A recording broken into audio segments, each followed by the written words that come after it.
నమస్తే, నేను మీ journalist Sai. So నిన్న ముఖ్యమంత్రి గారు మాట్లాడుతూ దాదాపుగా 6.5 లక్షల ఉద్యోగాలు ఇచ్చామని చెప్పారు. ఏపీలో అయితే ఎక్కడా జాబ్ క్యాలెండర్ ఇవ్వలేదు, కానీ రకరకాల సెక్టార్లో దాదాపు 6.5 లక్షల ఉద్యోగాల భర్తీ అయిపోయింది. 20 లక్షల ఉద్యోగాలు ఇస్తామని చెప్పాం, 20 లక్షల ఉద్యోగాలు కూడా అయిపోతాయి అని చెప్పి మాట్లాడుతున్నారు. అసలు రాష్ట్రంలో నిజంగానే 6.5 లక్షల ఉద్యోగాలు ఇచ్చారా? అసలు విద్యార్థి పరిస్థితులు ఎలా ఉన్నాయి అక్కడ? గతంలో లాగా ఫీజు రియంబర్స్మెంట్ టైంకి వస్తుందా?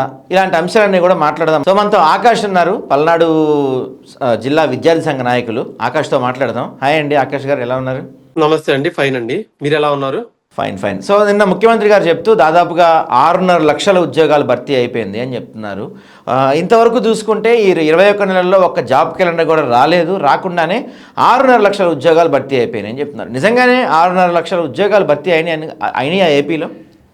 అంటే ఈ క్వశ్చన్ మీరు నన్ను అడిగారు కాబట్టి, జర్నలిస్టులు కాబట్టి మీకే ఇంకా ఎక్కువ బాగా తెలుసుంటది.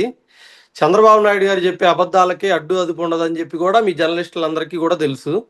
6 లక్షల ఉద్యోగాలు కాదు, జగన్మోహన్ రెడ్డి గారు ఏదైతే పేద బడుగు బలహీన వర్గాలు బాగుపడాలని చెప్పి 3 లక్షల అవుట్ సోర్సింగ్ ఉద్యోగాలు పెడితే వాళ్ళందరినీ గవర్నమెంట్లోకి రావడం పక్కన పడేశాడు. అదే వాళ్ళందరూ ఇప్పుడు ఉద్యోగస్తులు అంటే అందరూ వైఎస్ఆర్ కాంగ్రెస్ పార్టీకి ఓటేసిన వాళ్ళు ఉండరు, లేకపోతే తెలుగుదేశం పార్టీకి ఓటేసిన వాళ్ళు ఉండరు. ఉద్యోగస్తులు వాళ్ళ పొట్టకూటి కోసం ఉద్యోగాలు చేస్తూ ఉంటారు.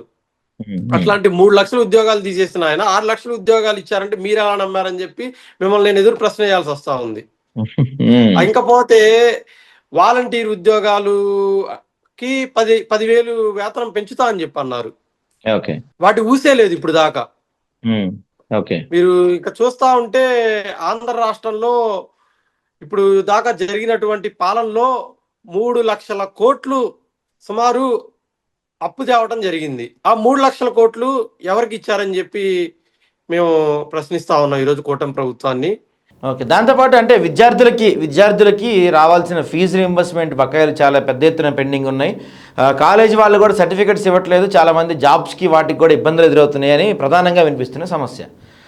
ఎంతవరకు ఆ సమస్య వినిపిస్తుంది? దానికి ఏమన్నా వైఎస్ఆర్సీపీ నుంచి ఏమన్నా ఆ సర్టిఫికెట్లు ఇప్పించడానికి కానీ ఆ పోరాటం ఏమైనా జరుగుతుందా? పోరాటం ఖచ్చితంగా చేస్తూ ఉంటాం. వైఎస్ఆర్ కాంగ్రెస్ పుట్టిందే పోరాటాల నుంచి అని చెప్పి చాలా సార్లు వైఎస్ జగన్మోహన్ రెడ్డి గారు చెప్పడం కూడా జరిగింది. అటువంటి పరిస్థితి ఎవరన్నా ఉంటే పల్నాడు జిల్లా కాదు, ఆంధ్ర రాష్ట్రంలో ఎక్కడున్నా కానీ వైఎస్ఆర్ కాంగ్రెస్ పార్టీ విద్యార్థి విభాగంకి మీరు కన్సల్ట్ అయితే ఖచ్చితంగా మేము పోరాటం చేసి మీ సర్టిఫికెట్లు అనేది ఇప్పిస్తాం. అది పోతే ఇంకా 6,200 కోట్లు బకాయిలు ఉన్నారు. ఇంకా ఏదైతే కూటమి ప్రభుత్వం బడ్జెట్ లో ప్రవేశపెట్టినటువంటి 1,200 కోట్లు కేవలం ఇట్లా ఫీజు రియంబర్స్మెంట్ మీద కేటాయిస్తామని చెప్పి చెప్పడం జరిగింది. ఆ బడ్జెట్ కూడా వాళ్ళ బడ్జెట్ లో చెప్పినట్టు కూడా కనీసం చేయలేకపోతున్నారంటే ఆంధ్ర రాష్ట్రం శ్రీలంక ఇప్పుడు అవుతుంది. అప్పుడు అన్నారు కదా శ్రీలంక అవుతుంది జగన్మోహన్ రెడ్డి గారి ప్రభుత్వంలో అని చెప్పి, ఇప్పుడు శ్రీలంక అవుతుందేమో అని చెప్పి బాధగా అనిపిస్తుంది అంతే.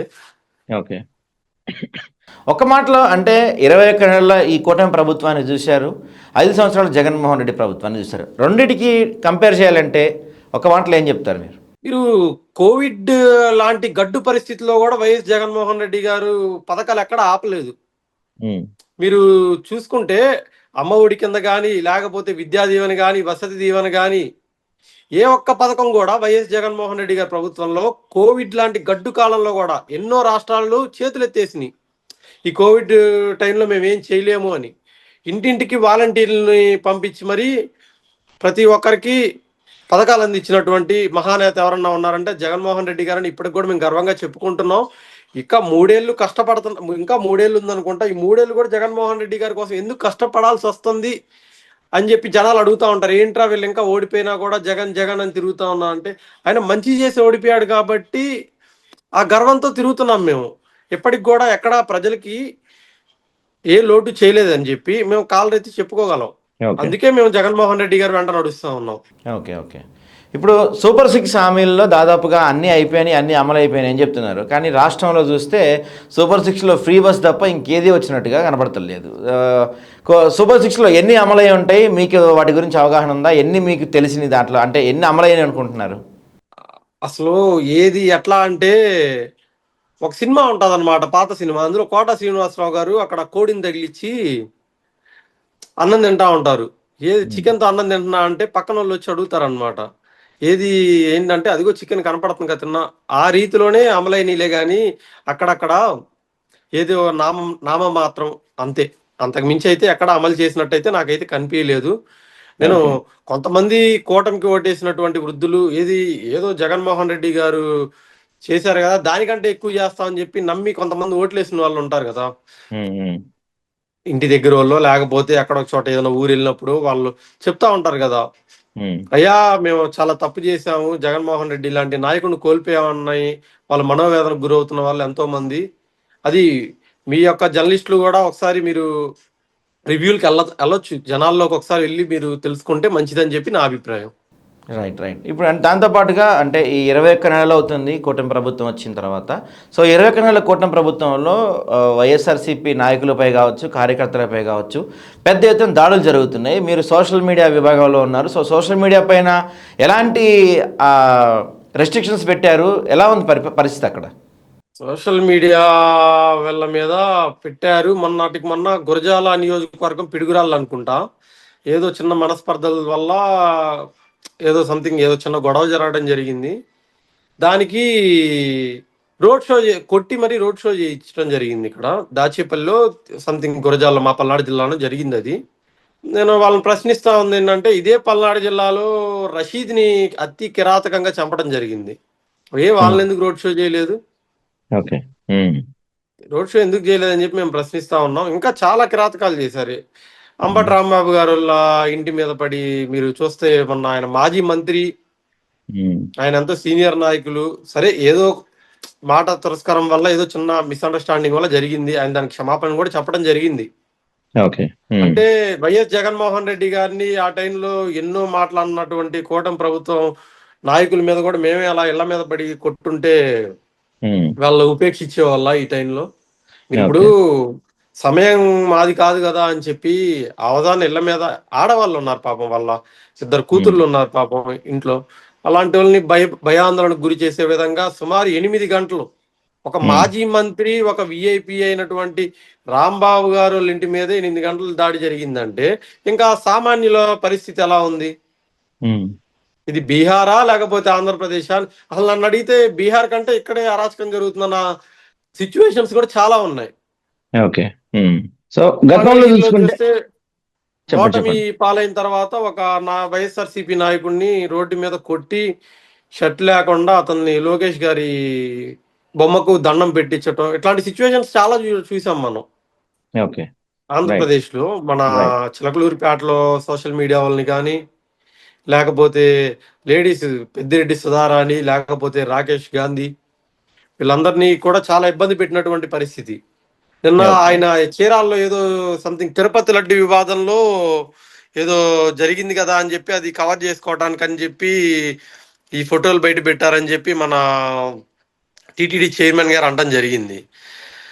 అంటే మీరు చేసింది తప్పని చెప్పి మాత్రం ఒప్పుకున్నారు మీడియాలో, వాళ్ళ ఇంటికి వెళ్ళడం తప్ప, అక్కడ తప్పుగా బిహేవ్ చేసాం, ఏం తప్పుగా బిహేవ్ చేసామని చెప్పి అన్నారు. దాని గురించి ఎవరో వైసీపీ సోషల్ మీడియా యాక్టివిస్టులు ఏదో పెడితే వాళ్ళని ఏదో పెద్ద మర్డర్ రేపు చేసినట్టు వాళ్ళని నించోబెట్టి వాళ్ళకు మొహానికి ఒక గుడ్డ కప్పేసి ప్రెస్ మీట్ పెట్టడం జరిగింది పోలీసులు. అది చూస్తా ఉంటే ఏంటంటే మనం ఇంకా రాచరిక పాలనలో ఉన్నామా అన్న ఆలోచన కలగజేసే విధంగా ఉంది. రైట్ అండి. అయితే 151 సీట్ల నుంచి 11 సీట్లకు వచ్చేసింది వైఎస్ఆర్సీపీ. సో 21 నెలల కాలంలో పార్టీ పటిష్టం ఏ విధంగా జరుగుతుంది? ముఖ్యంగా పల్నాడు జిల్లాల్లో పార్టీ ఎంతవరకు పటిష్టం అవుతుంది? ఓటమి నుంచి ఏం పాఠాలు నేర్చుకున్నారు? ఓటమి నుంచి పాఠాలు నేర్చుకుంది ఏంటంటే, జగనన్న ఎక్కువ అంటే కార్యకర్తల్ని కొంచెం దూరం పెట్టినట్టు అనిపించి జనాలు కొంచెం డిసప్పాయింట్ అయినటం జరిగింది మా పార్టీ వాళ్ళు. ఓకే.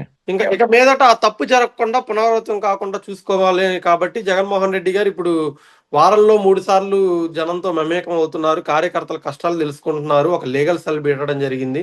అలాగే ఇంకా పల్నాడు జిల్లాకు వస్తే రామకృష్ణారెడ్డి అన్న పోరాటం చేసే అవకాశం ఇవ్వకుండా ఆయన్ని చిత్రహింసలకు గురి చేసి సబ్ జైల్లో పెట్టడం జరిగింది, తప్పుడు కేసులో ఇరికిచ్చి. వాస్తవంగా ఆ రోజు నర్సరావుపేటలో ఉన్నాడు ఆ మర్డర్ జరిగిన టైంలో ఆయన అనవసరంగా మర్డర్ కేసులో ఇరికిచ్చి పెట్టడం జరిగింది. ఆయన యొక్క ప్లేస్ ని భర్తీ చేయడానికి మా మాజీ శాసనసభ్యులు గోపిరెడ్డి శ్రీనివాస్ రెడ్డి గారిని వర్కింగ్ ప్రెసిడెంట్ గా పెట్టడం జరిగింది.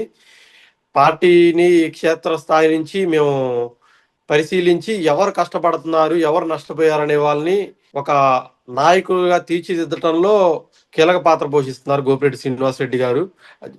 90% కమిటీలు అయితే పూర్తయినాయి. ఖచ్చితంగా రానున్న రోజుల్లో 151 నుంచి 11కు పడిపోయామని చెప్పి ఎవరైతే హేళన చేస్తున్నారో వాళ్ళకి బుద్ధి చెప్పే విధంగా ఆంధ్ర రాష్ట్ర వ్యాప్తంగా రిజల్ట్ ఉంటుందని చెప్పి మీకు తెలియజేయడం జరుగుతుంది. Thank you.